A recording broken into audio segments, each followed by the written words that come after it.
ఇది తెలియని బిట్టు ఇలా అనుకుంటూ ఉంటాడు. ఎంత చదివినా నాకు గుర్తుండడం లేదు. నేను చదివింది మొత్తం నాకు గుర్తుంటే ఎంత బాగుండు, స్కూల్లో నేనే ఫస్ట్ వస్తుండే అని అనుకుంటాడు.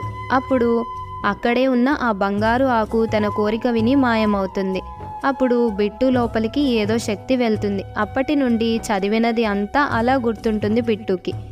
మరుసటి రోజు పరీక్షలలో అన్నిటికీ సరియైన సమాధానాలు రాస్తాడు. తాను అనుకున్నట్టే స్కూల్లో ఫస్ట్ వస్తాడు.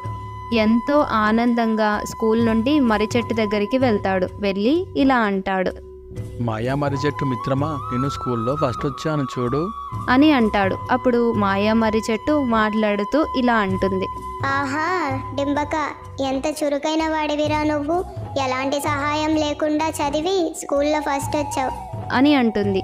అప్పుడు బిట్టు, ఇది అంతా నువ్వే చేసావు కదా, నాకు తెలుసు అని అంటాడు. దానికి మర్రి చెట్టు,